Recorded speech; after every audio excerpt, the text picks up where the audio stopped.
Ah ouais, ouais. Ça fait un peu péplum, hein. Mais c'est le cas d'ailleurs.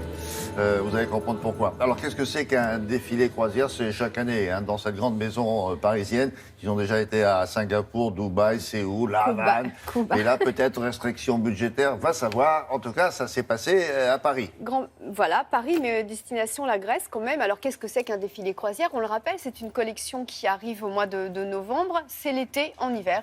Et croisière, parce qu'avant, c'était les femmes qui avaient la chance de partir se faire des croisières l'hiver, elles allaient au soleil. Aujourd'hui, c'est plus très vrai. Mondialisation oblige. Vous avez des femmes qui vivent avec hémisphère nord, hémisphère sud. Et on a besoin de collections d'été. Et c'est la collection qui dure le plus en boutique. Donc, c'est une collection très, très importante, William. Ça dure le plus longtemps en boutique? Oui, parce qu'elle arrive au mois de novembre et elle reste au moins jusqu'au mois de mars en attendant la collection du printemps. C'est quand même une collection d'été qui sera en plein mois d'hiver. Voilà, regardez. Ah ouais. Et donc, effectivement, le Grand Palais a été transformé en temple de Poséidon. Alors là, encore 3 semaines de travail, au moins 8 jours pour installer ce décor qui était assez incroyable. Et je vous propose, William, de découvrir ces nouvelles gardiennes du temple. Regardez.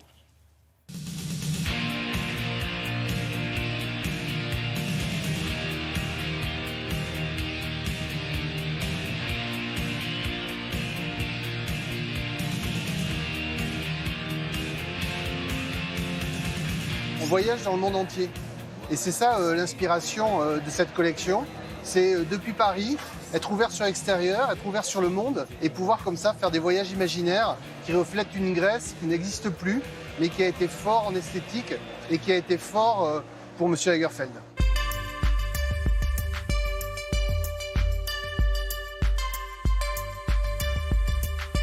C'est des moments où la marque peut s'exprimer, je dirais, dans un calendrier libre, pas pris dans les semaines de collection où vous avez à peu près 300 défilés et où on peut lier avec nos amis, avec la presse, avec les clientes qui viennent du monde entier. Ça permet de rentrer plus dans l'intimité de Chanel. C'est des moments où on peut s'exprimer comme ça en toute tranquillité.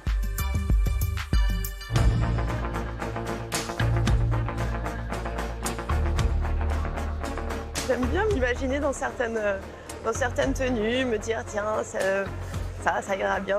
J'emprunterais bien cette robe-là pour telle occasion. J'ai adoré les robes très vestales. J'adore le mélange entre un vrai classicisme et à la fois une vraie modernité.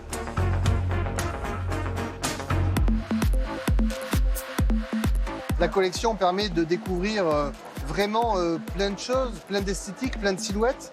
Mais en plus, le décor permet de la propulser comme ça. Et vous savez, au niveau de la mode, on a 15 minutes pour convaincre, 15 minutes pour que le monde entier partage cette créativité.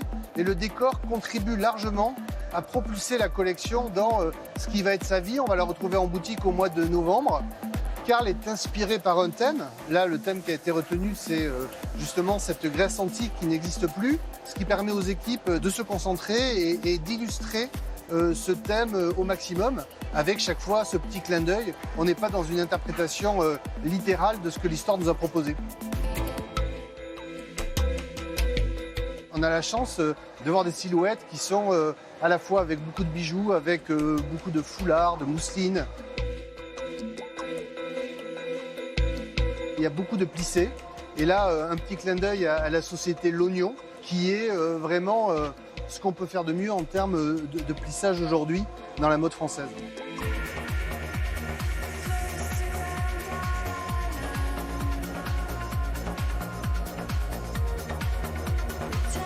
Aujourd'hui, c'est important pour nous, à travers la collection croisière, que ce soit ici à Paris ou en se déplaçant physiquement, d'illustrer, d'être inspiré par cette ouverture sur le monde.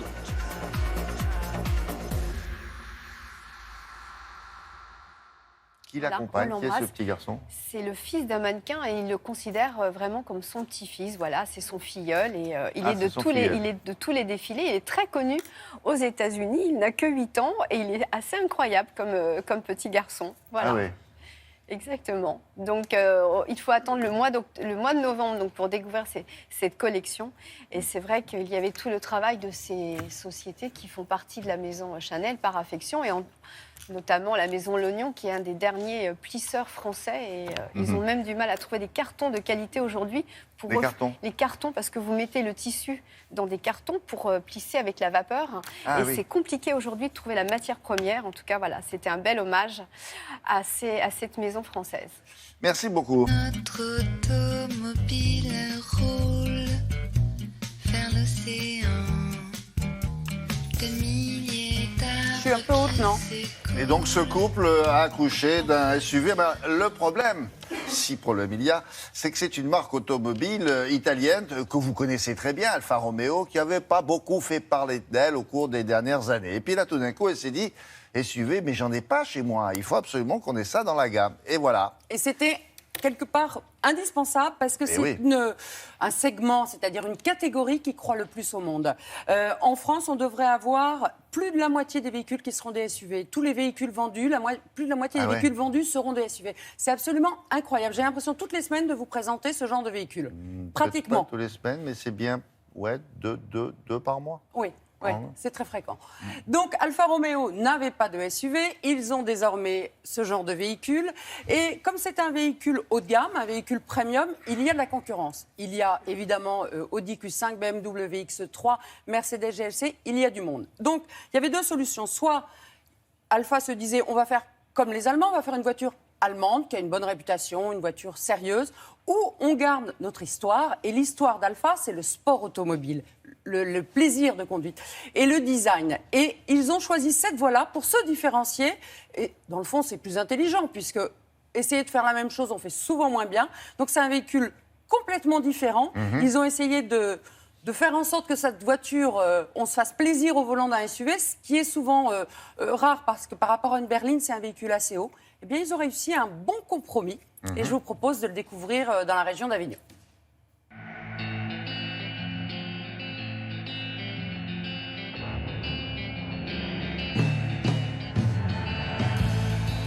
On assume pleinement nos racines et l'idée de ne pas faire une copie de voitures allemandes. Il faut aussi du rouge dans le monde, on ne peut pas avoir que du gris ou du noir. Donc on voulait apporter cette touche latine avec un design magnifique et également le plaisir de conduite. Donc on revient à l'ADN qui a fait toute l'histoire d'Alfa depuis 100 ans avec ce Stelvio.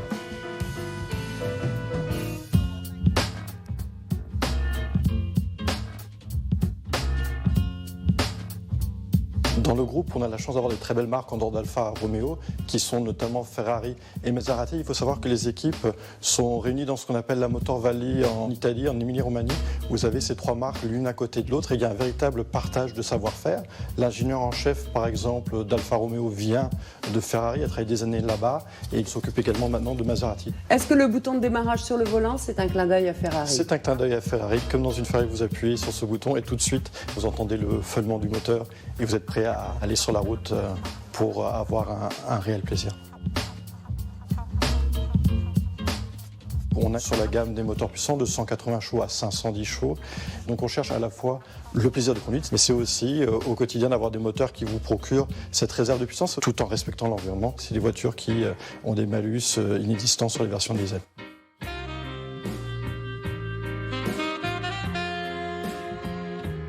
Sur le Stelvio, vous avez un système 4 roues motrices.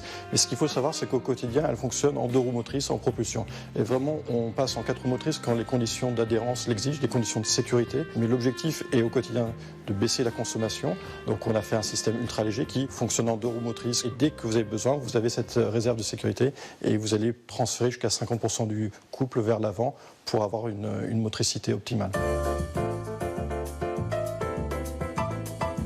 Le prix du Stelvio est attractif, à peu près 10% moins que les concurrents allemands, avec une garantie notamment 3 ans, parce qu'on est tout simplement nouveau dans le marché.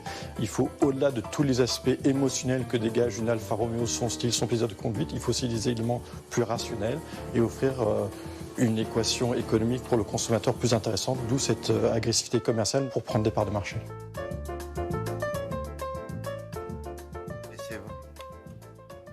C'est drôle. C'est drôle de voir une Alfa Romeo blanche et pas rouge. Oui, moi j'aurais préféré rouge, mais bon, il y a... Avec une blanche pour nous. C'est l'image C'est qu'on a bon. de cette marque-là. On associe toujours Alfa Romeo avec une voiture rouge. D'ailleurs, comme les au début Ferrari. exactement, au début de l'interview, le directeur de la marque dit on avait envie de mettre du rouge plutôt que du noir et du gris en référence aux voitures allemandes. Et donc, on a l'image de la voiture allemande noire ou grise et la voiture et l'Alfa Romeo Et du rouge. coup, vous avez trouvé un compromis ou l'avez fait blanche, celle-là? On a pris ce qu'on nous a donné. Bah, Bon, le oui. comportement routier est le même. C'est vrai que je trouve pas que ce soit la plus belle couleur en blanc. Donc, des tarifs intéressants, on l'a dit en fin de sujet. Parce que là, les concurrents dont vous m'avez parlé là, tout le monde a un SUV dans sa gamme. Ouais, que ce Et soit il se Audi, situe où, Mercedes là, ou par rapport à BMW. tous les autres? Alors, il est moins cher pour deux raisons. D'abord, les autres sont installés, on va dire, la marque, les autres marques sont bien installées. Donc, eux, ils doivent séduire en disant on est là, on revient. Au niveau de la finition, c'est pas tout à fait au niveau des Allemands, donc ceci explique cela. Et puis, tout a été vraiment, ils ont tout axé sur le plaisir de conduite et ils ne l'ont pas bourré de technologie comme peuvent faire les Allemands en mettant toutes les innovations possibles. Un SUV comme ça c'est cher? C'est plus de 40... Ah oui, c'est plutôt 4. C'est 41 300 € pour être précise. D'accord. Allez, merci beaucoup. Nous allons partir à Bruxelles maintenant, et plus exactement dans une des communes de cette capitale, tristement célèbre. Cette commune, c'est Molenbeek. On a présenté cet endroit, vous vous en souvenez, comme une plaque tournante du djihadisme en Europe après les attentats. Mais notre correspondant permanent sur place, Valérie Le Rouge, souhaitait nous montrer que ce n'est pas que ça. Alors, c'est quoi d'autre, Valérie? Bonjour. Bonjour William, bonjour à tous. On est effectivement sur cette place qui était sous le feu des projecteurs il y a maintenant 1 an et demi. On est en plein cœur de Molenbeek, là où on grandit et d'où sont partis des terroristes du 13 novembre. Alors depuis, la ville a pris cher, la ville de 95 000 habitants, une surmédiatisation dont elle se serait bien passée, des perquisitions qui continuent encore aujourd'hui et beaucoup de ces habitants se sentent aujourd'hui stigmatisés. Les jeunes notamment se sentent discriminés quand sur le CV, ils affichent qu'ils habitent à Molenbeek. Alors pour contourner le problème, certains se sont dit que le plus simple était peut-être de monter sa boîte, sa start-up dans un domaine qu'ils affectionnent, l'Internet. Et ça a donné un incubateur d'entreprise dans ce secteur avec une école même spécifique de codage informatique depuis quelques mois. Ça s'appelle Molengeek pour remettre en selle des jeunes de Molenbeek. Reportage de Guillaume Mercier et Pierre Alterman. Une ambiance de travail décontractée, de jeunes geeks qui échangent leurs idées pour inventer les applications de demain. On se croirait presque dans la Silicon Valley. Mais c'est en plein Molenbeek qu'un habitant du quartier Ibrahim et une amie ont lancé Molengeek, un incubateur de start-up qui décolle. Ici, on a la plateforme Crowdfly. En fait, ces gens gèrent une plateforme en ligne qui permet aux entreprises de recruter des consultants. Ici, on a Big Chronique. C'est un magazine online, tout ce qui est musique alternative. Et donc là, ils vont bientôt essayer de se digitaliser pour essayer de développer une plateforme de recrutement de DJ. Ici, on a Guillaume, qui a, avec son application Quicklery, qui a fait plus de 100 000 téléchargements en combien de temps, Guillaume? En 2 mois. Ça se passe super bien. À l'étage, il y a aussi une coding school, une école de codage, où une quinzaine de jeunes, majoritairement de Molenbeek, apprennent à concevoir des sites internet, un secteur qu'ils croyaient hors de portée. J'ai arrêté mes études très tôt et donc je suis venu ici, j'ai commencé à apprendre le code, j'ai essayé de développer et je me dis que rien n'est perdu et je peux toujours avancer. Ça permet à beaucoup de personnes en tout cas d'avancer plus vite, de laisser leur boulet à la porte, leur boulet de la vie, le boulet du fait qu'ils sont d'une certaine origine, qu'ils ont grandi dans ce quartier, qu'ils ont plusieurs portes fermées à chaque fois qu'il y a eu un entretien d'embauche ou autre. Maintenant, on laisse tout ça à la porte et on avance.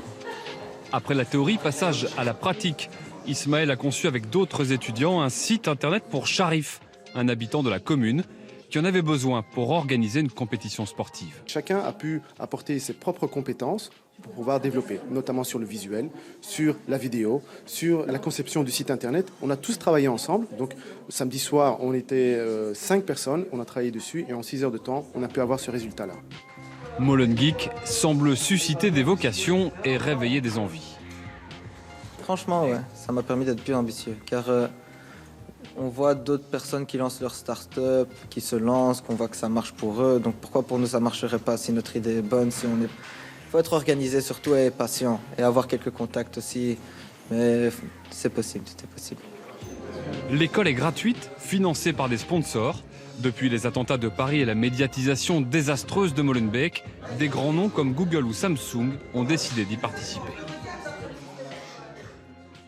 Oui, ils ont l'air motivés, ces jeunes gens. Et est-ce que leurs startups sont viables, Valérie ? Alors c'est un problème dans ce domaine aussi. Il faut avoir les reins solides pour que l'entreprise elle grandisse, pour que le site ou l'application fasse une place et devienne rentable. Et effectivement, souvent ils sont un peu rattrapés entre guillemets par leur CV, par leur appartenance à Molenbeek. Et c'est difficile de trouver des financements, notamment auprès des banquiers. Alors Molengeek souhaite passer au stade supérieur et trouver suffisamment de partenaires privés pour monter un fonds pour continuer à aider ces jeunes pousses à grandir le temps qu'elles volent de leurs propres ailes. D'accord. Et en tout cas, j'ai compris pour la prononciation. On ne dit pas Molenbeek, mais Molenbeek. Molenbeek. D'accord. Voilà. Merci pour la leçon. À Ça va bientôt, mieux, Valérie. un an et demi après. À bientôt. À bientôt.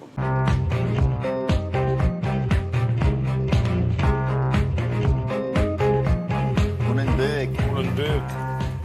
Molenbeek. Oui, il faut bien prononcer les choses, sinon on se demande où on est. Bon, dites donc alors, ça parle de nous dans le monde, il paraît ? Oui, entre autres choses, de nous, de la politique aussi, pas mal, dans les journaux. Les occasions de nous réjouir de voir la France à la une des journaux du monde entier ne sont pas si nombreuses qu'il faille bouder notre plaisir. Donc je vous montre rapidement quelques unes venues d'ailleurs. Certaines sont solennelles, regardez, le Standard, la Libre Belgique ou encore De Morgen qui titre un pays en fièvre. J'ai fait... mais il y a des choses originales, là. Oui, alors... Et Joe Kondo, c'est alors, rigolo, ça. il y a des unes grandiloquentes, comme la France libérée, pour El Periódico, en Espagne. Et puis alors, effectivement, à gauche, Il Tiempo, le Joconde. Alors, allusion peut-être au sourire de Macron, qu'il a parfois carnassier, mais qu'il sait aussi esquisser. Allusion aussi peut-être au mystère qui entoure l'homme, si jeune, si déterminé, et dont on peine à deviner la suite du parcours. Et puis il y a cette une facile et pas si mal vue du métro anglais, Big Mac, tout simplement. Je pense que le surnom peut faire carrière, et tant qu'à faire dans l'alimentaire, eh bien disons que Macron a désormais une grosse fringale de député. Oui, il doit rassembler pour convaincre, comme l'écrit l'Union. Le voilà face à ses défis. Pour reprendre la formule de l'Indépendant, le plus dur commence, selon l'Ardennais. Vous le voyez, beaucoup de unes tournées vers un avenir immédiat dont on a un peu de mal à deviner de quoi il sera fait. Alors dans ce contexte, la mère de toutes les questions, eh bien, c'est moins la composition du premier gouvernement, qui sans doute d'ailleurs fera l'objet d'un remaniement dans un mois, que l'issue des élections législatives. Quelle assemblée pour Macron ? Titre avec pertinence Presse Océan. C'est ce qu'on appelle le troisième tour. Et c'est ce qui mobilise l'attention du Parisien ce matin. Frédéric Vézard écrit à juste titre que les législatives, eh bien, ce sont 577 batailles à mener en parallèle, nécessitant chacune une organisation millimétrée, des troupes aguerries et une fine connaissance locale du terrain.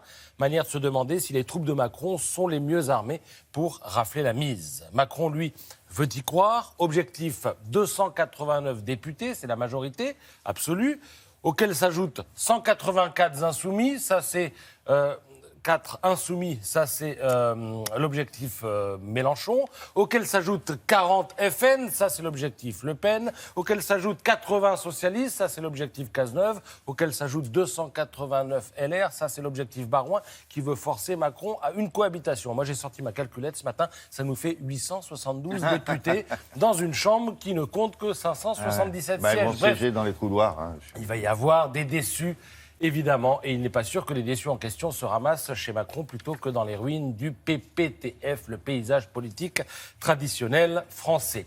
La une de Libération, avec ce dessin de Willem, dit l'essentiel des dégâts commis par Emmanuel Macron, qui n'en est pourtant qu'à mi-parcours de son pari. S'il le réussit, ce pari, eh bien, il se retrouvera à la tête d'une majorité centriste, européenne et social-libérale, face à une droite nationaliste, anti-européenne et une gauche radicale qui l'est presque autant, écrit ce matin Laurent Geoffrin. Vous vouliez réagir sur la une de Non, je Libération ? regardais les ruines des cathédrales.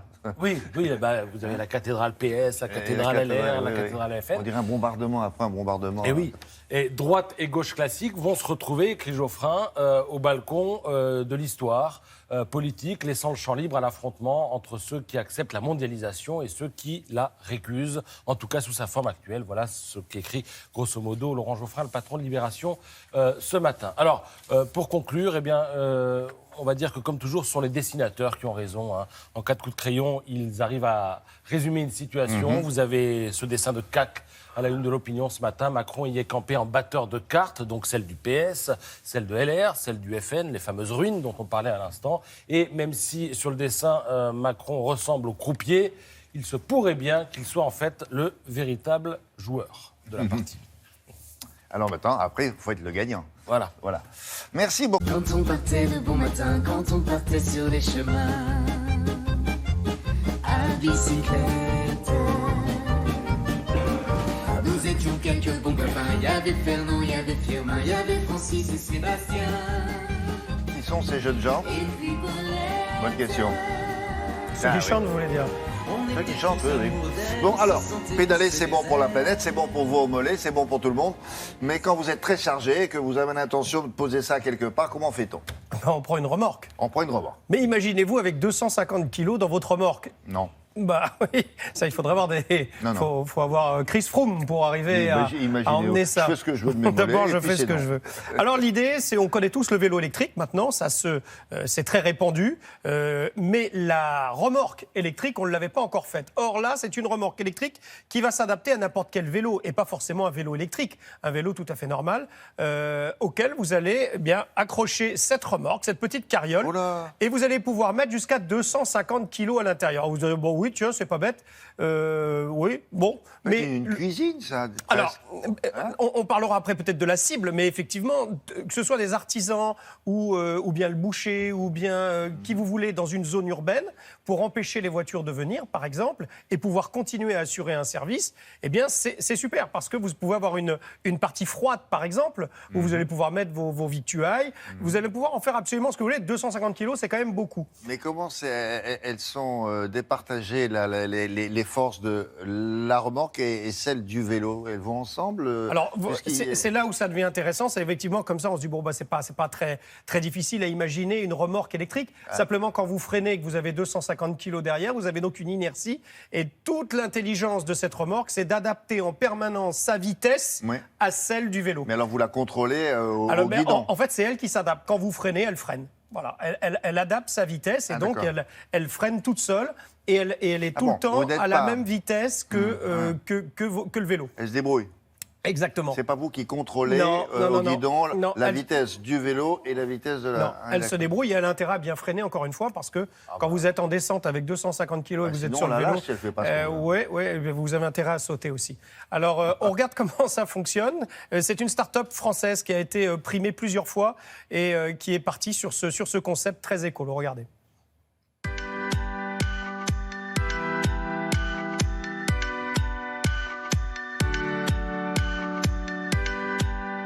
On a eu une envie de voyage avec un ami d'aller de l'Amérique du Nord à l'Amérique du Sud en vélo.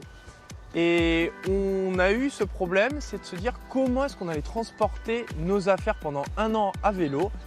Et est née l'idée d'une remorque électrique intelligente qui va permettre de transporter jusqu'à 250 kg de charge derrière n'importe quel vélo sans que le cycliste s'en rende compte. La remorque s'adapte parfaitement grâce à son intelligence embarquée à l'allure du cycliste et que vous alliez en montée, en descente, en virage, que vous accélérez ou que vous freiniez, vous ne la sentez jamais. Que vous soyez une personne en difficulté motrice, une femme, un homme, vous n'avez pas besoin de bonnes conditions physiques pour le faire, c'est accessible à tous. Elle s'attelle derrière n'importe quel vélo comme une remorque classique. En une dizaine de secondes sous la selle, vous avez juste à serrer un petit élément et paf, vous l'avez attelé. La carriole est composée de 3 éléments principaux, des moteurs électriques, un capteur qui mesure l'effort qui existe entre le vélo et la remorque, et enfin des circuits électroniques qui possèdent une intelligence embarquée qui vont permettre de piloter ces moteurs pour que l'effort mesuré soit toujours nul. Alors les premières cibles sont les professionnels de la livraison comme les entreprises postales par exemple, qui veulent aujourd'hui pouvoir livrer en ville sans contrainte de stationnement ni de circulation, mais également pour les professionnels du bâtiment qui ont des équipements à transporter, comme un plombier par exemple, qui veut une après-midi aller faire un dépannage et ne pas perdre beaucoup de temps avec un véhicule utilitaire dans la circulation et dans le stationnement. Le principal avantage d'une carriole, c'est de pouvoir enfin, avec un simple vélo, transporter des charges lourdes jusqu'à 250 kg en respectant l'environnement sans polluer. Pas mal ça. C'est pas mal. Alors, bien entendu, le prix va dépendre de ce que vous attendez de votre remorque. Donc, ça ira de 5 à 10 000 euros parce que si vous avez besoin d'un compartiment froid, il va falloir quand même Et vous l'équipe à ce moment-là. Voilà, exactement. Pour vous et moi qui avons envie d'emmener par exemple des enfants à l'arrière, ce sera pour plus tard, ce sera 2018. Là, c'est pour septembre 2017. Et en 2018, ce sera moins cher pour emmener des enfants, par exemple 1 ou 2 enfants à l'arrière. On devra compter entre 2 et 3 000 euros pour avoir une petite carriole comme ça et pouvoir... Ou les mettre devant avec le même principe. Ça doit être possible aussi.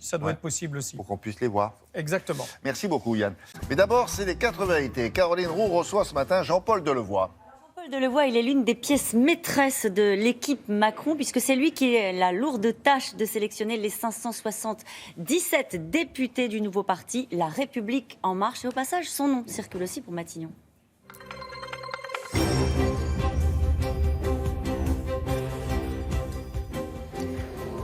Bonjour Jean-Paul Delevoye. Bonjour. Est-ce que vous avez la liste ? Est-ce que vous avez la liste des 577 députés de La République En Marche ? À ce stade, on a 500. Et donc, nous sommes en train de travailler. La commission se réunira pour la dernière fois pour terminer cette liste. Et effectivement, et jeudi midi, nous serons prêts. Donc, vous êtes un peu en retard. Nous sommes en discussion. Il faut prendre le temps d'analyser, de vérifier, de comparer. Nous pensons, j'espère, puisqu'il y a une déconnexion entre la préparation des candidatures de la liste et la décision politique. Nous souhaiterions que dès aujourd'hui, les Français de l'étranger puissent être annoncés, puisqu'ils ont une semaine de moins.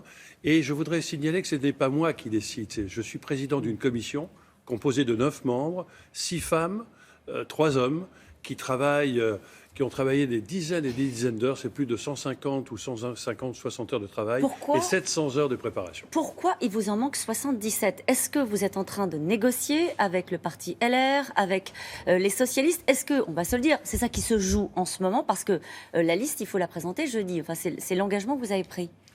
Ce qui est important, ce travail a été fait avec des critères, des principes et sans concession.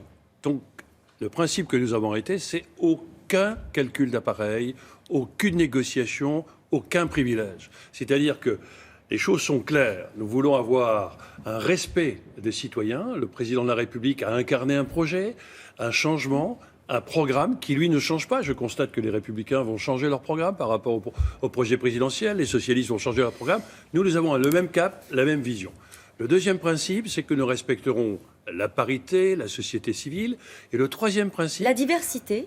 Vous parlez souvent Absolument. de la parité Absolument. et de la société civile, Absolument. assez peu de la diversité. La diversité, la pluralité, nous avons un éventail extrêmement important. Vous savez, si nous avions reçu des candidatures par les appareils politiques, on aurait reçu 1 ou 2 candidatures par circonscription, c'est-à-dire à peu près 1000. Là, nous en avons vu 15 000. 15 000 spontanés de citoyens qui voulaient s'engager pour la République En Marche auprès du président avec cette nouvelle vision et ce nouveau changement.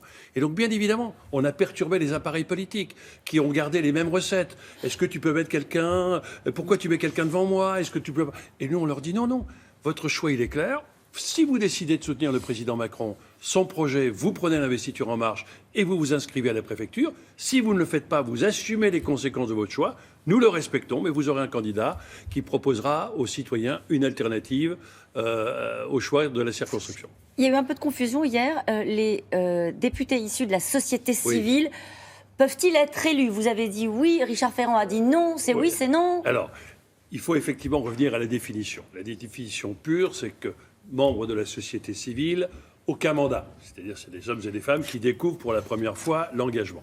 J'avais mis une petite nuance en disant, vous savez, évidemment, lorsque vous êtes maire, je considère, moi, que ça fait partie de la société civile. Mais quoi qu'il en soit, malgré ces 2 définitions, nous aurons largement plus de 50% d'hommes et de femmes qui seront issus de la société civile.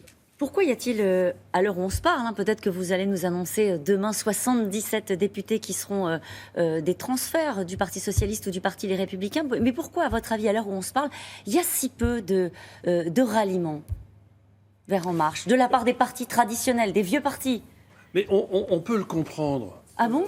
On peut le comprendre. Vous savez, d'abord, nous avons refusé un certain nombre de députés au travers de nos critères. Nous avons un certain nombre. Hier encore, j'avais au téléphone quelqu'un qui me disait, écoute, j'ai décidé de rejoindre le président, est-ce que tu peux m'accorder l'investiture? Et je leur dis non. Pourquoi non? Tu as ton 5e mandat. Et donc nous, les mandats, c'est 3, pas plus de 3. Donc on a des tas d'amis qui seraient prêts, qui vont d'ailleurs, qui indiquent, qui soutiennent le président Macron, que nous ne prenons pas au travers de nos principes. Deuxième élément, nous avons aussi éliminé un certain nombre de personnes, dont le casier judiciaire. Et donc ça, quelles que soient les relations amicales ou pas, nous sommes intransigeants. Et quant aux élus, nous aurons à peu près une centaine d'élus, avec des mandats pas forcément législatifs, et quelques dizaines de députés qui nous ont rejoints. Mais je peux comprendre la difficulté. Vous savez, il y a une maturation. Le Parti socialiste avait déjà engagé sa fragmentation depuis quelques années avec les frondeurs.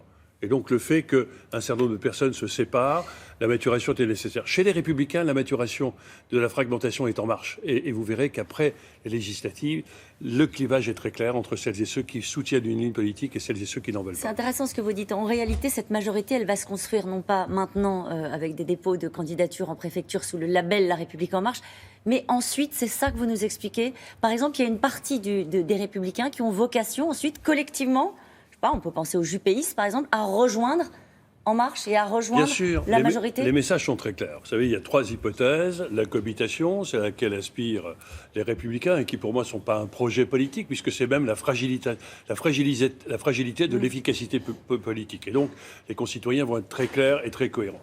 L'autre, c'est la majorité absolue ou la majorité relative.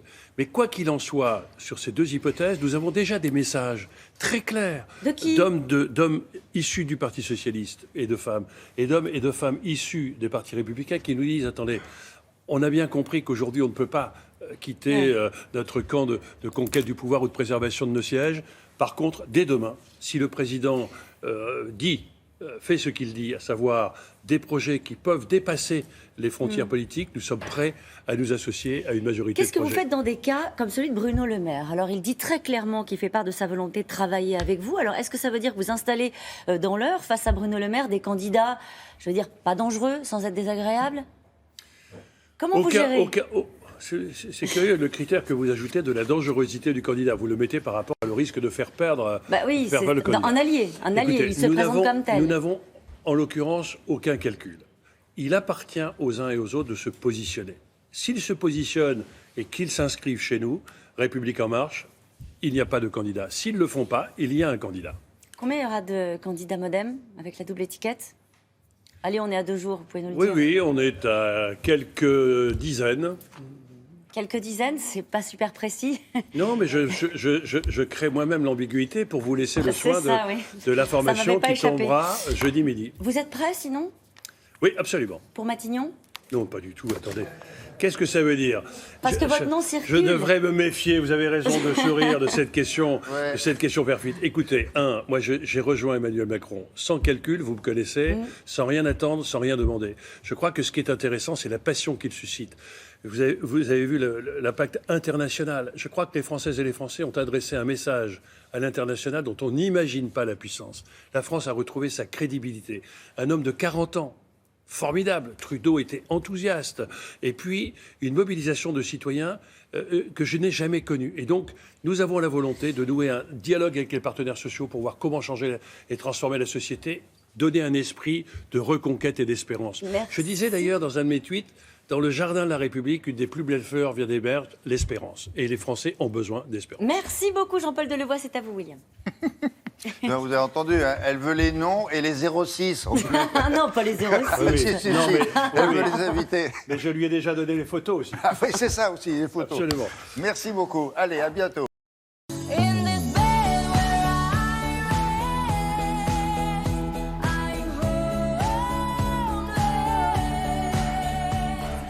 L'actualité de la santé maintenant, quelques chiffres pour commencer avec Brigitte Fanny Cohen en France. Après 60 ans, 50% des hommes sont concernés par une maladie bénigne, ça s'appelle l'adénome de la prostate. Alors qu'est-ce que c'est que ça, l'adénome de la prostate? On opère ou on traite par des médicaments. Et si on opère, il y en a combien qui se font opérer par an Environ 70 000 à 100 000 hommes se font opérer chaque année. Alors l'adénome de la prostate, c'est ce qu'on appelle aussi l'hypertrophie bénigne de la prostate. L'hypertrophie, ça veut dire tout simplement qu'un organe augmente de volume. Et dans l'hypertrophie bénigne de la prostate, c'est la prostate qui augmente de volume. Et en augmentant de volume, elle va comprimer l'urètre, qui est le canal qui permet chez l'homme le passage de l'urine et du sperme. Et ceci va évidemment provoquer des envies fréquentes d'uriner, y compris la nuit parfois. Alors certains hommes sont très gênés, d'autres moins. Et le traitement va être justement en fonction de la gêne.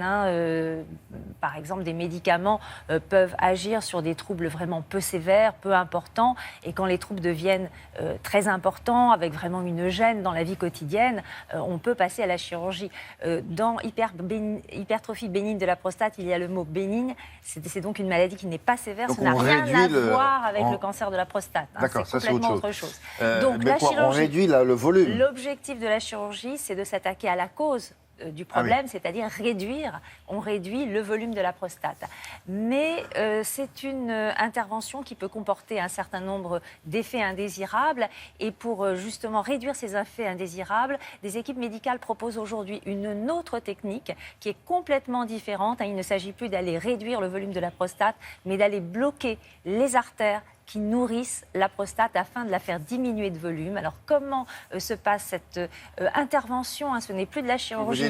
Les artères, quoi, on l'affame. Exactement. On l'empêche de se nourrir, moralité, elle ne se développe pas. Eh bien, c'est exactement ça. Donc comment se déroule ce procédé? Avec quel résultat? Réponse en images.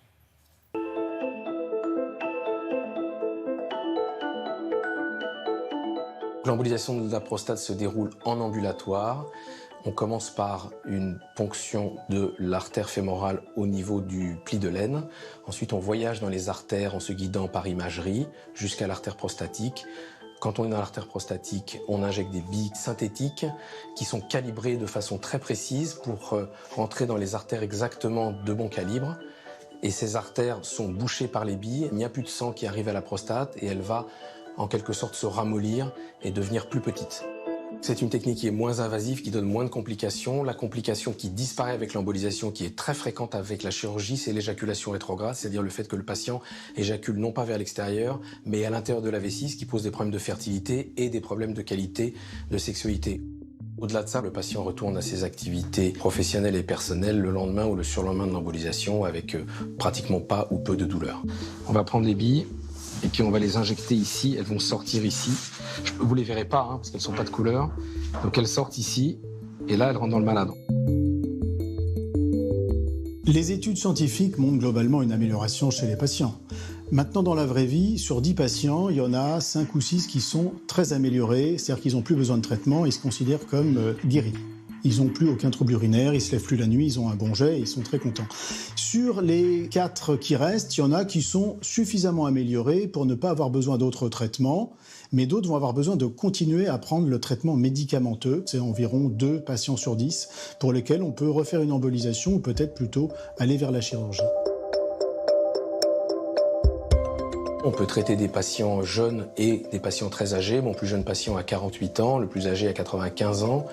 Donc il n'y a pas de contrainte spécifique sur l'âge.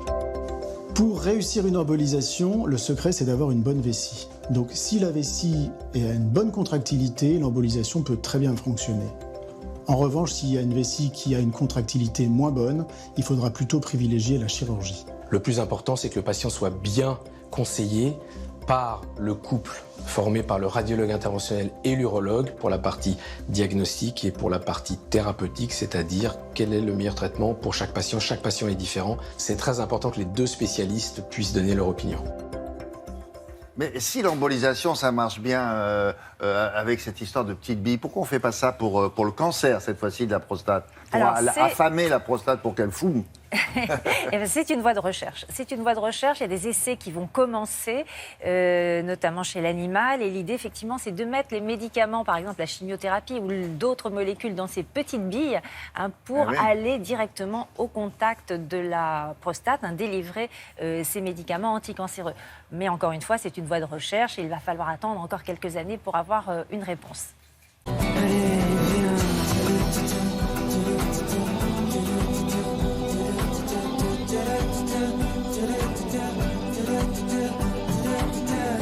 On commence par des nouvelles signées d'Anna Gavalda.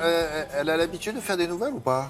Elle a connu le succès, le triomphe en 1999 avec un recueil de nouvelles. Je voudrais que quelqu'un m'attende quelque part. Et puis elle a écrit des romans. Récemment, elle avait écrit plutôt des novellas, des longues nouvelles ou des courts romans. Et là, vraiment, retour à la nouvelle, écrite à l'encre empathique. C'est ça qui est génial chez Anna Gavalda, c'est le regard qu'elle porte sur les gens. Et ces nouvelles, Fendre l'armure, ce ne sont pas des histoires, et d'ailleurs les nouvelles qui sont des résumés d'histoires sont toujours ratées. Là, ce sont des gens qui sont cadenassés, soit parce qu'ils ont reçu trop de coups, ils ont connu un grand chagrin, ou alors ils ont connu trop de déceptions. Et tout d'un coup, il y a un hasard de la vie, ou alors une main qui se tend, et la main, par exemple, d'un inconnu, pas du tout la main qu'on attendait, et ils fendent l'armure. Vous savez, ça m'a fait penser à cette nouvelle d'Henri Calais, enfin cette citation d'Henri Calais qui dit « Ne me secouez pas, je suis plein de larmes ». Eh bien justement, elle, c'est ce petit moment où l'existence les secoue, un peu au ralenti d'ailleurs, et les larmes enfin coulent. Alors ça peut être... On n'est pas frustré quand on a une nouvelle comme ça? Il y en a 7 là, je comptais. Non, on n'est pas frustré parce que ce sont des petits travaux d'orfèvrerie. Vous avez vraiment une ambiance, une atmosphère, une vraie personnalité et une chute. Par exemple, la première, c'est Lulu. Lulu, c'est une petite louloute de banlieue. Elle a un corps de rêve, mais que des histoires de nazes. Elle s'occupe d'une animalerie. Elle en a un peu ras-le-bol, justement, de ces histoires avortées. Et puis, un jour, il y a un garçon qui lui parle comme Clément Marot, comme un poète du Moyen-Âge, qui la regarde différemment. Et ça lui donne envie... elle-même de se regarder et d'envisager l'existence différemment. Vous avez, à l'autre bout de l'échelle sociale, un monsieur, un grand bourgeois qui a été quitté par sa femme et tout d'un coup, il y a son voisin à qui il n'a jamais parlé, qui lui ouvre sa porte et ensemble, les deux regardent des films, des grands classiques le soir à la télévision. Vous avez une que j'adore. Un homme, c'est la journée professionnelle la pire de sa vie. Vraiment, c'est une journée décisive et tout d'un coup, il y a sa femme qui l'appelle, qui lui dit « Écoute, il y a l'école qui vient d'appeler, notre fils a fait un truc horrible et moi, je ne peux pas y aller. Voilà, il faut que tu y ailles. » Et donc, il arrive à l'école et effectivement, vous avez les parents d'un autre élève, vous avez le directeur et tout le monde lui dit « Voilà, votre fils qui est un gamin adorable, il a fait un truc épouvantable. » Je ne vous dis pas ce que c'est parce qu'elle a l'art de la chute. Elle a l'art de la chute et de situations vraiment très singulières. À chaque fois, elle parle à la première personne, elle se met dans la peau de... Très souvent, elle parle à la première personne, ce qui amplifie, je trouve, l'effet empathique. Il y en a une que j'adore aussi, c'est un jeune homme, il est dans le train, il est vraiment défoncé. Il a passé un week-end horrible parce qu'il a été au mariage de son ex-petite amie. Peut-être qu'il l'aime encore. En tous les cas, il a la gueule de bois, il est dans un état lamentable. Et en face de lui, il y a deux filles.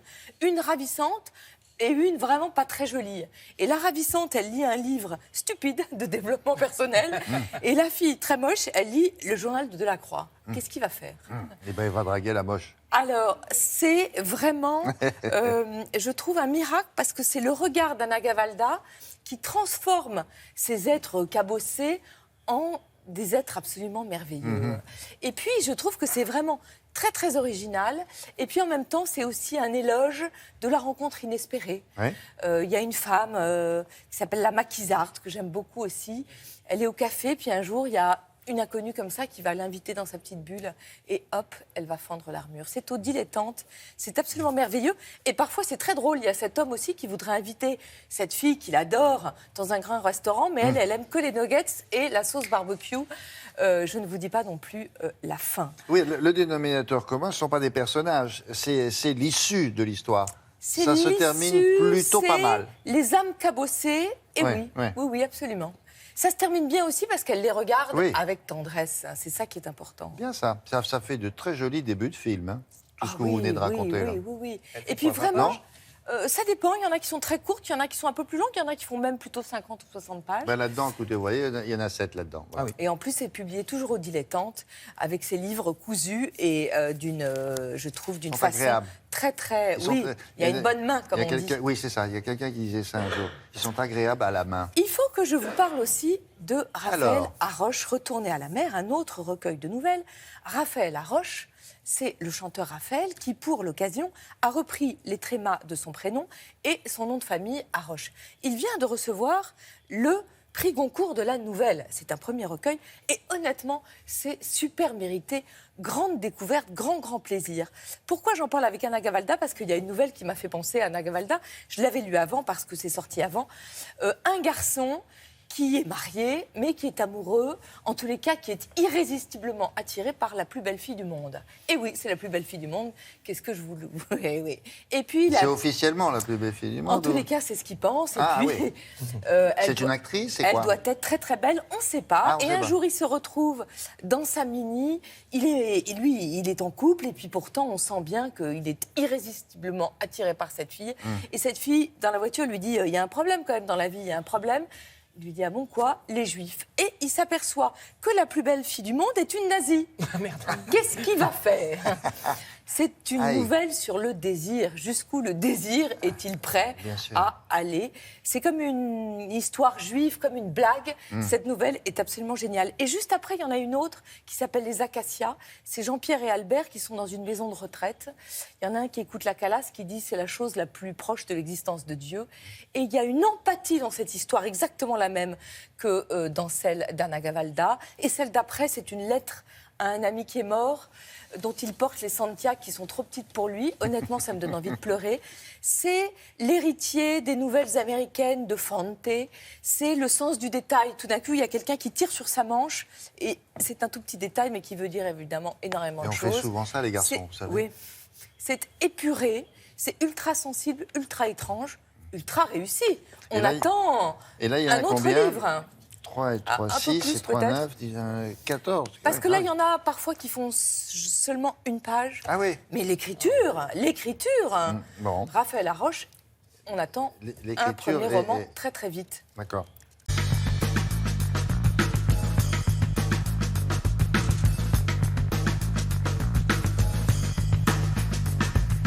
C'est Laurent Fabius qui préside. Alors qu'est-ce qu'ils font? Quels sont ces membres? D'où ils viennent? Nommés par qui? Pour combien de temps? Quels sont leurs pouvoirs? Ça aussi, c'est intéressant. Et c'est une institution récente, contrairement au Parlement qui date de la Révolution française, il y a plus de 200 ans, ou le président de la République qui date de 1848, ça ne date que de 1958.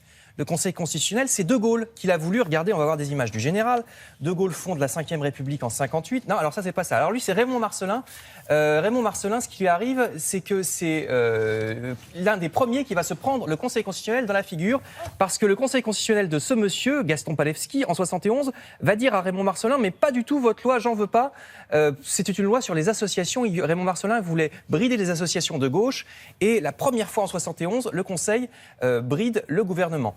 Là, vous voyez le Conseil constitutionnel plus récemment dirigé par Jean-Louis Debré. Là aussi, le Conseil constitutionnel a bridé le gouvernement parce que, rappelez-vous, François Hollande voulait une taxe à 75% sur les riches et le Conseil constitutionnel lui a dit « Ne, pas du tout, c'est confiscatoire un impôt à 75% et donc je refuse votre mesure ». Tout ça pour dire... C'est la plus haute juridiction, voilà, finalement. C'est-à-dire que même contre le gouvernement, le Conseil constitutionnel peut dire « Mais ce que vous voulez faire, monsieur le gouvernement, est anticonstitutionnel ». Immense pouvoir. Exactement. Et quand je vous ai montré, ça n'est qu'en 71, contre Raymond Marcellin, qui voulait casser le gauchisme après mai 68, que le Conseil constitutionnel a dit « Mais vous n'avez pas le droit d'interdire les associations », alors qu'il a été créé en 58. Donc il a mis 10 ans, le Conseil, à un petit peu trouver ses marques. Alors cette fois-ci, on va voir De Gaulle, qui a créé le Conseil constitutionnel en 1958, voilà le général, la Constitution de 58 sur laquelle nous vivons encore aujourd'hui. Et De Gaulle veut se démarquer de ce qu'on faisait avant.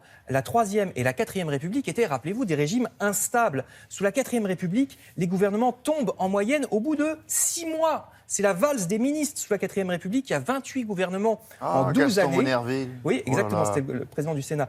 Certains gouvernements s'écroulent au bout de 3 ou 4 mois, certains quelques jours.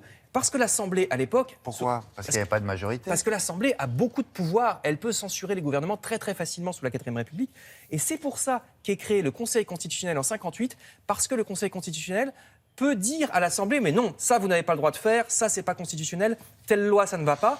Ça nous paraît logique aujourd'hui, qu'il y ait quelque chose au-dessus de l'Assemblée. Eh bien ça n'existait pas avant.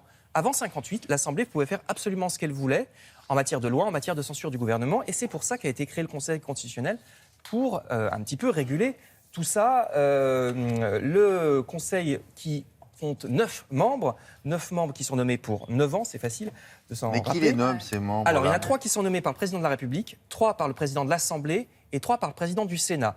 Et ce sont des cours qui existent. Là, vous allez voir Laurent Fabius qui le préside depuis 2016. Les anciens présidents de la République sont aussi membres de droit. Alors, ils y vont ou pas, hein, ils ont le choix. Ils sont membres de droit, en tout cas, du Conseil. Il y a d'autres institutions semblables dans d'autres pays. Par exemple, reste combien de temps, vous avez dit? 9 ans. À 9 ans. En Allemagne, vous voyez la Cour constitutionnelle de Karlsruhe qui fait à peu près la même chose. Ils ont des beaux costumes, tout rouges.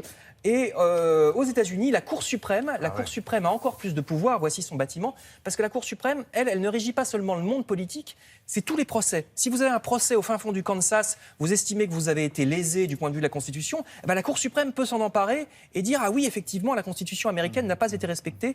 Je termine en vous disant que chez les Anglais, ils viennent d'en créer une, parce qu'ils n'en avaient pas avant de Cour suprême ou de Conseil constitutionnel. C'est pareil. Avant, c'était les lords. Vous savez, la Chambre des lords avec leurs perruques. C'était eux qui faisaient ça, mais depuis, ils ont une cour. Merci beaucoup.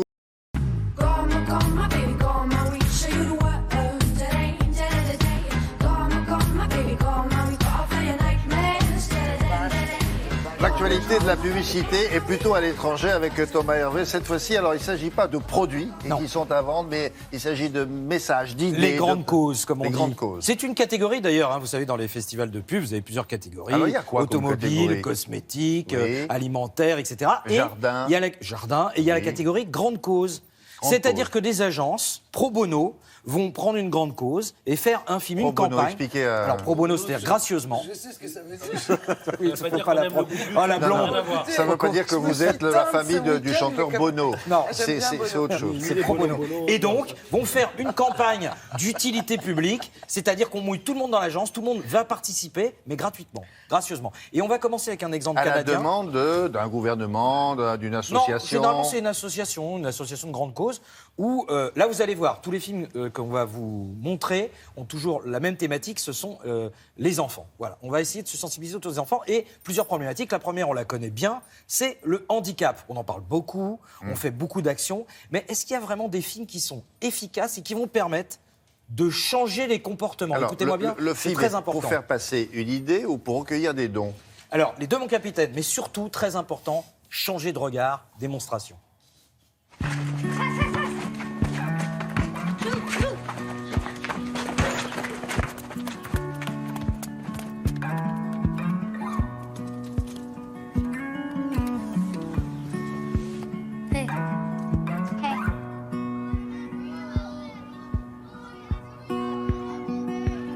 I pick up a broken comb, run it through my thin gray hair. Though I don't have any plans tonight, I'm not going anywhere. Well, I should have seen this coming. Don't know why I'm surprised. When the best of us steps up, our nation stands a little taller. We all play for Canada.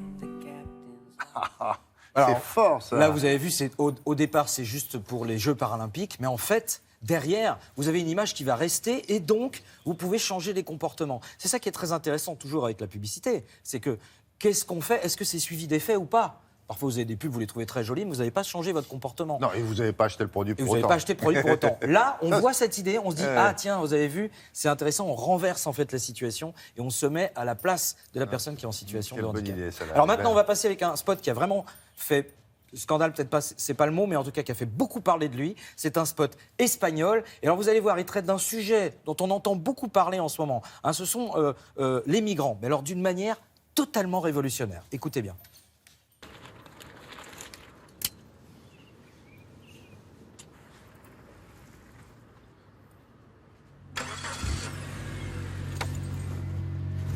Sarah?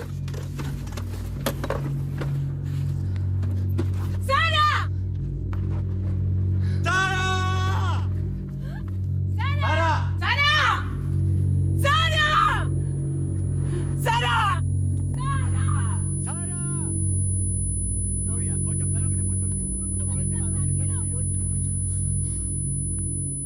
Sarah!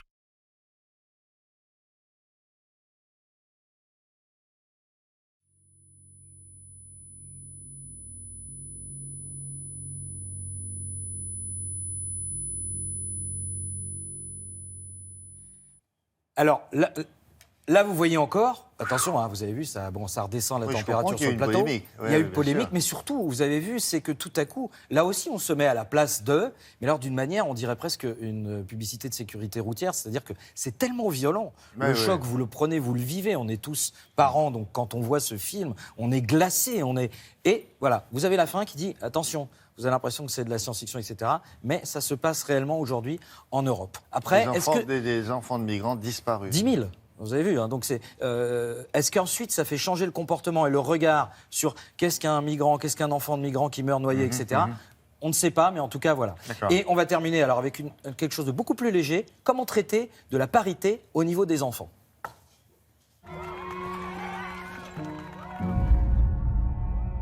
What do I tell my daughter? Do I tell her that her grandpa's worth more than her grandma? That her dad is worth more than her mom?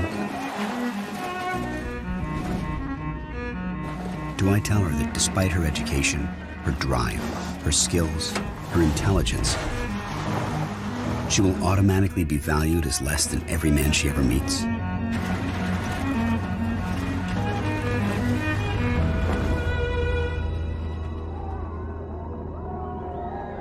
Or maybe I'll be able to tell her something different.